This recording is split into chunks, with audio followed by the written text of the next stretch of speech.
ఉమ్మడి కృష్ణా గుంటూరు జిల్లాల graduate MLC కూటమి అభ్యర్థికి మద్దతుగా జనసేన ఆత్మీయ సమావేశం. ఈ ఆత్మీయ సమావేశానికి ముఖ్య అతిథిగా మంత్రి నాదెండ్ల మనోహర్ పాల్గొన్నారు. నాదెండ్ల మనోహర్ మాట్లాడుతూ, ఉదయం పూట ఈ సమావేశం ఏర్పాటు చేసినా కూడా తక్కువ సమయంలో మన పార్టీ కార్యక్రమం మన బాధ్యతగా భావించి మీరు ఈ విధంగా సమయం కేటాయించి వచ్చినందుకు మనస్ఫూర్తిగా ప్రతి ఒక్క జన సైనికులకి వీరు మహిళలకి నేను ధన్యవాదాలు తెలుపుకుంటూ ఈనాటి సమావేశానికి సభాధ్యక్షులు గాదా వెంకటేశ్వరరావు గారు, సభని ఏర్పాటు చేయడంలో అహర్నిశలు కృషి చేసిన సోదరుడు అమ్మిశెట్టి వాసు గారికి, అదేవిధంగా గౌరవ మంత్రివర్యులు సోదరులు దుర్గేష్ గారు, పెద్దలు శాసనసభ్యులు అవనిగడ్డ మండలి బుద్ధప్రసాద్ గారు, ఎన్టీఆర్ జిల్లా అధ్యక్షులు ఉదయ్ భాను గారు, కృష్ణా జిల్లా అధ్యక్షులు బండెడి రామకృష్ణ గారు, అదేవిధంగా గుంటూరు జిల్లా అధ్యక్షులు గాదా వెంకటేశ్వరరావు గారు, సమన్వయకర్తలుగా మనం ఏర్పాటు చేసిన నరసరావుపేట నియోజకవర్గం మార్కండే బాబు గారికి, అదేవిధంగా మచిలీపట్నం నుంచి బండి రామకృష్ణ గారికి, ఈ సమావేశానికి ముఖ్యంగా మనందరం కూడా మీకు పరిచయం చేయడానికి కోసమే కాకుండా మన కుటుంబంలో ఒక సభ్యుడిగా చేరబోతున్న మన ఆలపాటి రాజేంద్ర ప్రసాద్ గారికి మద్దతు పలకడానికి, మనం ఒక బాధ్యతతోటి ఎలక్షన్ ముందు తీసుకెళ్ళడానికి ఆయన్ని కూడా మనస్ఫూర్తిగా ఈ సందర్భంగా నేను అభినందిస్తూ, ఈ సమావేశానికి మన పార్టీ అధ్యక్షులు పవన్ కళ్యాణ్ గారు ఒకే మాట చెప్పారు. ఏ విధంగా మనం సమన్వయపరుచుకుంటూ కలిసికట్టుగా ఎన్ని కష్టాలైనా సరే మనం ఎదుర్కొని గత 5 సంవత్సరాలు చేసిన అనేక కార్యక్రమాలు మనం ప్రజాస్వామ్యాన్ని నిలబెట్టడానికి కోసం, ఆంధ్రప్రదేశ్ భవిష్యత్తు కోసం మిమ్మల్ని అందరినీ చూస్తుంటే ప్రత్యేకంగా మా వీర మహిళలందరినీ కూడా చూడగానే నాకు గుర్తొచ్చింది. ఆ రోజు చంద్రబాబు నాయుడు గారిని అరెస్ట్ చేసినప్పుడు కోదాడ నుంచి మనందరం కూడా ఆ రోజు ఒక పోరాటం చేసుకుంటూ గన్నవరం ఎప్పుడైతే విమానం ల్యాండ్ అవ్వకుండా చేశారో కోదాడ వరకు వెళ్ళి పవన్ కళ్యాణ్ గారిని రిసీవ్ చేసుకుని తిరిగి వస్తున్నప్పుడు ఏ విధంగా పోలీసుల ద్వారా మనం అనేక ఇబ్బందులు పడ్డాం ఆ రోజు చూసాం. ప్రతి పోరాటంలో మీ పాత్ర ఉంది, మీ భాగస్వాములుగా మీరు నిలబడ్డారు.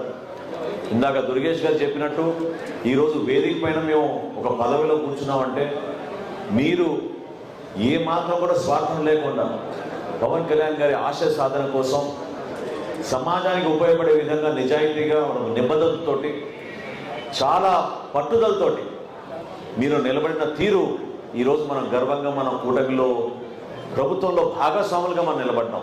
దాన్ని మీరందరూ కూడా ఎంతో సంతోషంగా గర్వంగా మీరు స్వీకరించాలి. ఆ మాటను ఎందుకు అంటున్నానంటే శాసనసభలో ఈ రోజున మనం 21 స్థానాల్లో నిలబడి ఆంధ్రప్రదేశ్ శాసనసభలో 2వ స్థానంలో జనసేన పార్టీ నిలబడింది. ఇది మామూలు విషయం కాదు. అదేవిధంగా లోక్సభలో మనం ఇక్కడ మచిలీపట్నం గెలిపించుకున్నాం, అక్కడ కాకినాడ నియోజకవర్గంలో కూడా గెలిపించుకున్నాం. 2 స్థానాలు మనం లోక్సభలో జనసేన పార్టీ నిలబడి గెలిచింది. అటువంటి ఆలోచన విధానాన్ని ప్రతిరోజు బీసీల బంగారు భవిష్యత్కు కూటమి ప్రభుత్వం బాటలు వేస్తోంది అని టీడీపీ నేత వీరంకి గురుమూర్తి అన్నారు. ఈ మేరకు ఆయన ఈరోజు మీడియాతో మాట్లాడుతూ, అభినందనలు, ధన్యవాదాలు తెలియజేసుకుంటున్నాం. యావత్ బీసీ సమాజం కూడా చాలా హర్షం ప్రకటిస్తూ ఉన్నారు, సంతోషంగా ఉన్నారు. ఎందుకంటే చేతి వృత్తులు, కుల వృత్తులు చేసుకునే బీసీ సోదరులకు అండగా ఉండే పథకమే ఆదరణ పథకం. ఆ ఆదరణ పథకాన్ని మొట్టమొదటిసారిగా నారా చంద్రబాబు నాయుడు గారు బీసీల్లో ఎక్కువ మంది కుల వృత్తులు, చేతి వృత్తులు చేసుకుని జీవనం చేస్తూ ఉన్నారు. వారు ఇంకా అభివృద్ధి చెందాలంటే వారికి ఆధునికమైనటువంటి వాళ్ళ కుల వృత్తుల్లో, చేతి వృత్తుల్లో ఆధునిక పనిముట్లు ఇచ్చినట్లయితే నైపుణ్యంతో ఇంకా బాగా అభివృద్ధి చెందుతారు, ఆర్థికంగా ముందుకెళ్తారని చెప్పి మహానుభావుడు చంద్రబాబు నాయుడు గారు ఆదరణ పథకాన్ని మొట్టమొదటిసారిగా ప్రవేశపెట్టారు. అంతేకాదు, ఆయన పెట్టినటువంటి పథకం ఏదైతే ఉందో దాన్ని తిరిగి 14-19 మధ్యన ఈ రాష్ట్రంలో ఆదరణ 2 పథకంగా కూడా ఆయనే ప్రవేశపెట్టారని కూడా ఈ సందర్భంగా గుర్తు చేస్తున్నా. ఆనాడు 14-19 మధ్యన 135 కులాలకి 964 కోట్లతో 4 లక్షల మందికి 90% సబ్సిడీతో ఆదరణ 2 పథకాన్ని ఆనాడు చంద్రబాబు నాయుడు గారు తీసుకురావటం జరిగింది. ముఖ్యంగా ఆనాడు కుల వృత్తులను బట్టి 10,000 రూపాయలు, 20,000 రూపాయలు, 30,000 రూపాయలు ఖరీదు చేసే ఆధునిక పనిముట్లను ఆనాడు ఆయన అందజేశారు. ఆనాడు గీత కార్మికులకు కావచ్చు, కమ్మరి కొమ్మరి వడ్రంగి, అదేవిధంగా ఏదైతే గొర్రెల కాపురులకు కావచ్చు, దాంతోపాటుగా కులవృత్తిదారులైనటువంటి ఒడ్డెర, భవన నిర్మాణ కార్మికులు, నాయి బ్రాహ్మణులు, విశ్వబ్రాహ్మణులు, రజకులు, ఈ విధంగా చేనేత కార్మికులు, టైలరింగ్ చేసుకునే వాళ్ళకి, అదేవిధంగా పాల వ్యాపారం చేసుకునే వాళ్ళకి, ఎలక్ట్రీషియన్స్కి, ఈ విధంగా ఎంతోమందికి, కొన్ని లక్షల మందికి ఆనాడు తోడ్పాటు ఇవ్వడం జరిగింది. 2019 తర్వాత వైసీపీ ప్రభుత్వం వచ్చింది, జగన్మోహన్ రెడ్డి వచ్చాడు. ఆయన రావటమే ఆదరణ పథకాన్ని ఎత్తేయటం జరిగింది. ఆయన చెప్తాడు, నేనున్నాను, బీసీలను ఆదుకుంటాను అని చెప్తాడు. ఏం చేశాడు చెప్పండి? యుద్ధ రంగంలో కత్తి లేకుండా యుద్ధం చేయమంటే ఎలా ఉంటుంది? బీసీ కులాలు అభివృద్ధి చెందాలంటే ఆదరణ లేదు, పథకాలన్నీ రద్దు చేశారు, నిధులన్నీ డైవర్షన్ చేశారు. ఏ విధంగా అభివృద్ధి చెందుతారు?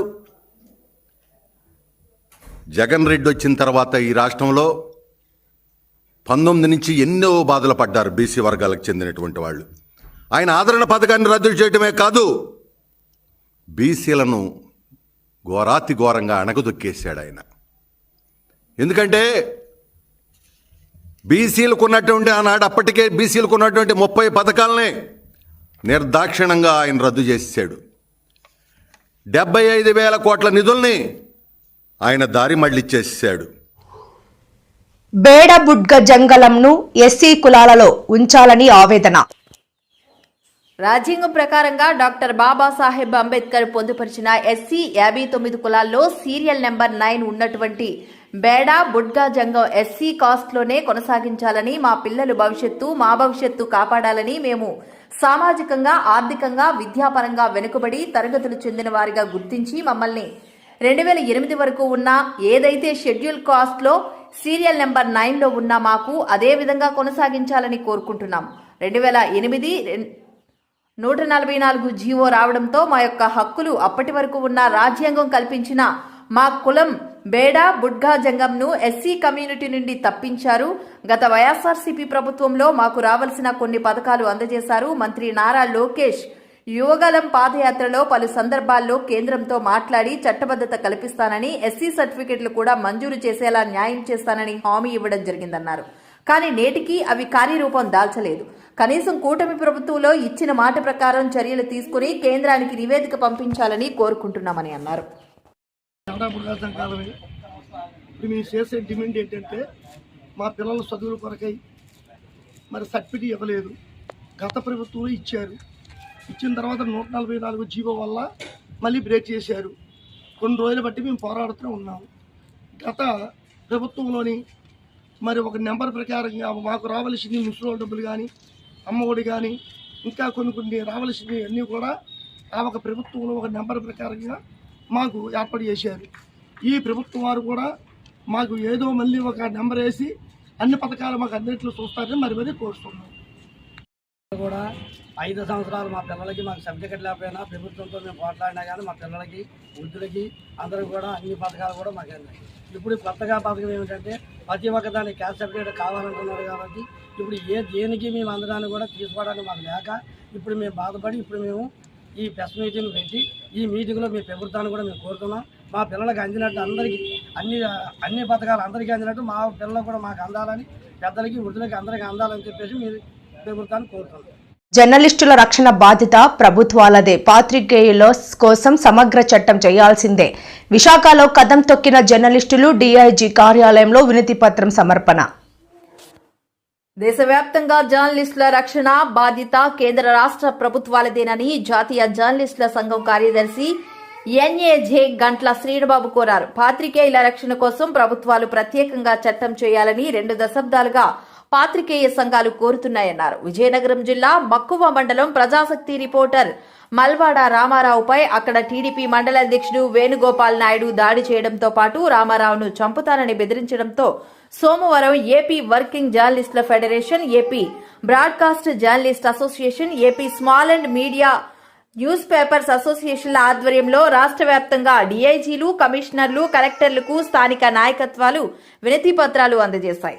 రాష్ట్ర కార్యవర్గం పిలుపు మేరకు విశాఖలో కూడా విశాఖ డీఐజీ గోపీనాథ్ జెట్టి కార్యాలయంలో జర్నలిస్టులంతా కార్యాలయం మేనేజర్ సూర్యారావు, సిసి గణేష్లను కలిసి వినతి పత్రం అందించారు. అంతకుముందు ఏయూ అంబేద్కర్ విగ్రహానికి వినతి పత్రాలు అందించి అక్కడి నుంచి జర్నలిస్టులంతా ర్యాలీగా డీఐజీ కార్యాలయానికి చేరుకున్నారు.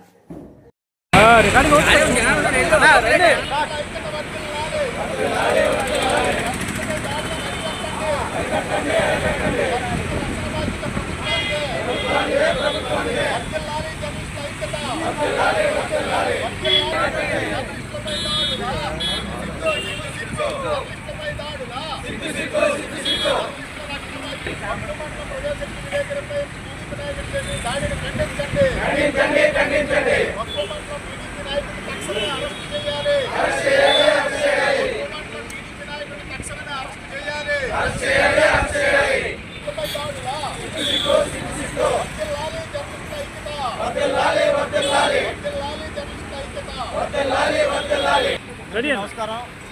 మరి ఈరోజు విజయనగరం జిల్లా మక్కువ మండలం ప్రజాశక్తి రిపోర్టర్ రామారావు గారిపై మరి అక్కడ తెలుగుదేశం పార్టీ మండల అధ్యక్షుడు వేణుగోపాల్ నాయుడు గారు మరి ఒక వార్త రాసినందుకు ఎమ్మెల్సీ ఎన్నికల నిబంధనలు పట్టవా అని ఒక వార్త రాసినందుకు ఆయనపై దౌర్జన్యం చేయడమే కాకుండా నిన్ను నీ కుటుంబాన్ని అందు చూస్తాను, బెదిరిస్తూ చంపేస్తానని చెప్పేసి మరి బెదిరించారు. దీంతో ఆ ప్రజాశక్తి విలేకరి తీవ్ర భయభ్రాంతులు చెంది మరి ఈ విషయం సాటి జర్నలిస్టులు చెప్పగా వాళ్ళందరూ కూడా దీన్ని ప్రభుత్వం దృష్టికి తీసుకెళ్లాలని భావించారు.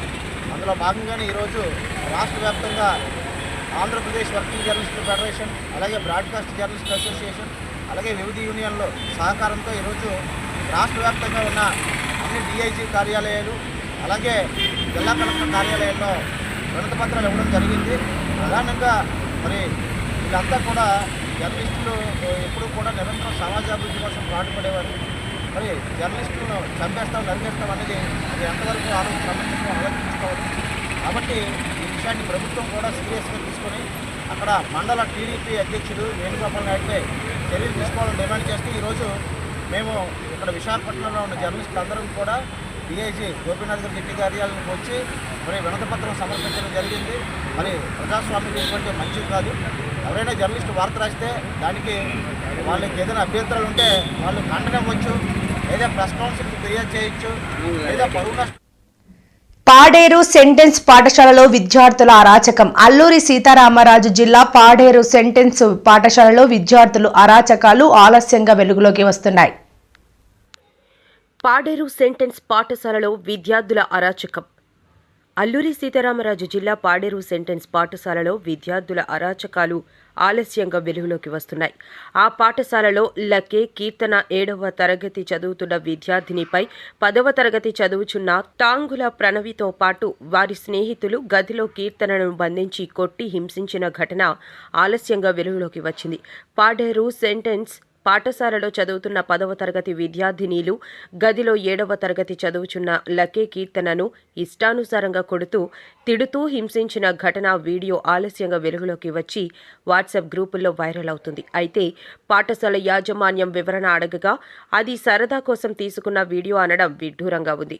వీడియోలో సిగరెట్ తాగుతుంటే నీకెందుకు, ఏం చేస్తే నీకెందుకు అంటూ 7వ తరగతి చదువుచున్న లకే కీర్తనను కొడుతున్న 10వ తరగతి విద్యార్థుల వీడియో ఆడియోలో వివరంగా వినిపిస్తుంది. ఈ సంఘటన జనవరి 5వ తేదీన జరిగిన ఆలస్యంగా ఆ వీడియో ప్రచార మాధ్యమాలలో వైరల్ అవడంతో సెంటెన్స్ పాఠశాల బండారం బయటపడుతుంది. గతంలో ఇటువంటి సంఘటన చోటు చేసుకున్న సందర్భం ఉంది. సిబ్బంది నిర్లక్ష్యము, యాజమాన్యం నిర్లక్ష్యం తెలియవలసి ఉంది. చెప్పండి. నేను మండల ఎడ్యుకేషన్ ఆఫీసర్ పాడారు. ఈ మధ్యన ఈరోజు నేను ఒక సోషల్ మీడియాలో ఒక వీడియో చూడడం జరిగింది. ఆ వీడియో గురించి మా డిఓ గారు సెంటెన్స్ స్కూల్కి విజిట్ చేసి ఎంక్వైరీ చేయమన్నారు. నేను ఆ విషయం మీద ఇక్కడికి వచ్చి ఈ స్టాఫ్ తోటి ఎంక్వైరీ చేయడం జరిగింది. వాళ్ళు ఇచ్చిన స్టేట్మెంట్స్, వాళ్ళు ఇచ్చిన ఆధారాలతోటి నేను నా యొక్క రిపోర్ట్ని మా డిఓ గారికి సబ్మిట్ చేసి తర్వాత ఎంక్వైరీ రిపోర్ట్స్ని సబ్మిట్ చేస్తాం. సోషల్ మీడియాలో ఏ వీడియో చూసి మీరు వచ్చారండి? సోషల్ మీడియాలో ఒక వీడియో, ఈ సెంటెన్స్ స్కూల్లో ఒక ఇన్సిడెంట్ జరిగినట్టు, పిల్లలు దెబ్బలాడుకుంటున్నట్టు ఒక ఇన్సిడెంట్ వైరల్ అయింది. దాన్ని చూసి మా డిఓ గారు కూడా నాకు అలర్ట్ చేయడం జరిగింది. నేను దానికోసం ఈ ఎంక్వైరీ కోసం సెంటెన్స్ స్కూల్కి విజిట్ చేయడం జరిగింది. విశాఖపట్నం క్యాన్సర్ నివారణ నినాదంతో విశాఖ ఆర్కే బీచ్ రోడ్డులో పింక్ శారీ వాక్ నిర్వహించారు. రోహిత్ మెమోరియల్ చారిటబుల్ ట్రస్ట్ ఆధ్వర్యంలో ఈ కార్యక్రమం జరిగింది. దీనికి అతిథిగా సినీ నటి గౌతమి, వ్యాఖ్యాత శిల్పా చక్రవర్తి హాజరయ్యారు. ఈ సందర్భంగా గౌతమి మాట్లాడారు. సెలబ్రేషన్ ఏంటి అని అర్థం లేదా? ఫ్యాక్ట్ ఏంటంటే క్యాన్సర్ ఏమో లైఫ్ ఫుల్ స్టాప్ అవ్వాల్సిన అవసరం లేదు, అవ్వాల్సిన అవసరం లేదు. Please remember this. మనం ఎంత ఎంటర్టైన్మెంట్ కోసం, హ్యాపీ టైం పాస్ కోసం మనం ఇక్కడ గ్యాదర్ అయినా కూడా దీని వెనకాల ఉన్న కారణం ఏంటంటే లైఫ్ ని కాపాడటం. మీ ప్రతి ఒక్కళ్ళు చాలా ప్రెషస్. మీ చుట్టూ ఉన్న మీ ఫ్యామిలీ మీ మీద డిపెండ్ అయి ఉంది. మీరు ప్రతి ఒక్కళ్ళు లేడీస్ గా ఉండి క్యాన్సర్ గురించి తెలుసుకుని హెల్త్ కాపాడడం ఎంత ఇంపార్టెంట్ అన్నది మీరు తెలుసుకుని మీరు పాటిస్తే మీ ఫ్యామిలీలో ఉన్న హ్యాబిట్స్ మొత్తం మార్చుతారు మీరు. So just think about it. మీరు హెల్తీగా ఉంటారు, మీ వల్ల మీ పిల్లలు హెల్తీగా ఎదుగుతారు, మీ ఇంట్లో ప్రతి ఒక్కళ్ళు హ్యాపీగా హెల్తీగా ఉంటారు. So a woman has the power to change the world. Me strength మీకే తెలియలేదా? సో ఒక విషయం, ముఖ్యమైన విషయం నేను చెప్పాలనుకుంటున్నాను.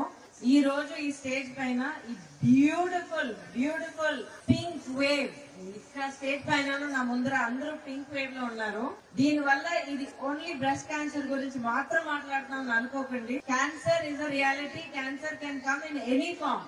Breast cancer, cervical cancer, ovarian cancer, head and mouth cancer, lung cancer, ఇవే చాలా వరకు ఈవెన్ మెన్స్ క్యాన్సర్. లిమిట్ లేదండి, ఇది నిజం.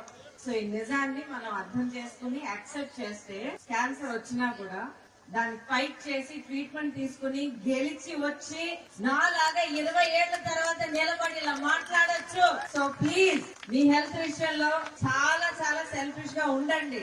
మిమ్మల్ని మీరు కాపాడుకోవడానికి ఏం చేయాలన్నది అన్ని తెలుసుకుని సెల్ఫిష్ గా మీరు పాటించండి. అక్కడ యంగ్స్టర్స్ ఒక బ్యాచ్ లా కనిపిస్తున్నారు. Boys, your mother, your sister and everyone will be wearing a pink saree and standing here. So మీరు అందరూ హ్యాపీగా ఉండాలి. Boys, girls, men, women, old, young అందరూ హ్యాపీగా ఉండాలి, హెల్తీగా ఉండాలి.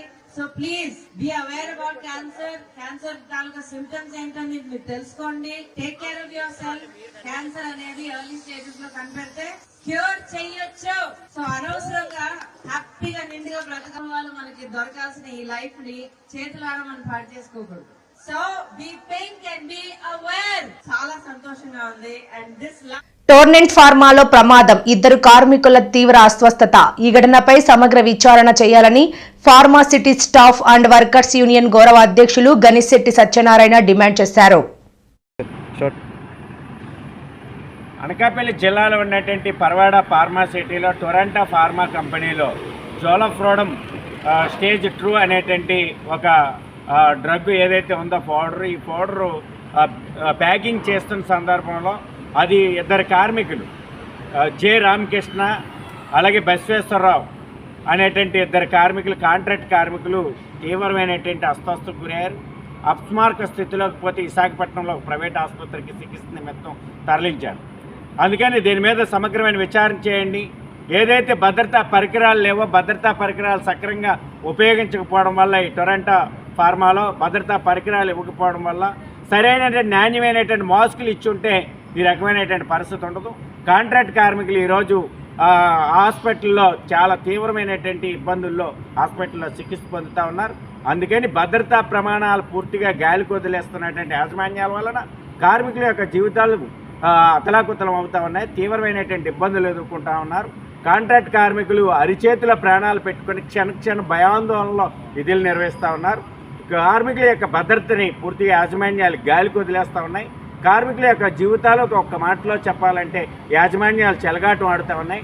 అందుకని జిల్లా కలెక్టరు, జిల్లా అధికారి యంత్రాంగం వెంటనే విచారణ చేసి చర్యలు చేపట్టాలని, ఈ పరిశ్రమలో ఏదైతే అపస్మారక స్థితిలోకి వెళ్ళినటువంటి రామకృష్ణ, బసవేశ్వరరావు అనేటువంటి కార్మికులిద్దరికీ సరైనటువంటి నాణ్యమైనటువంటి మెరుగైనటువంటి వైద్య సేవలు అందించి వాళ్ళిద్దరినీ కోలుకునేటట్లుగా చర్యలు చేపట్టాలని, ఇలాంటి ఘటనకు కారణమైనటువంటి యాజమాన్యం మీద క్రిమినల్ చర్యలు తీసుకోవాలని pharma city staff and workers union CITU demand చేస్తాం.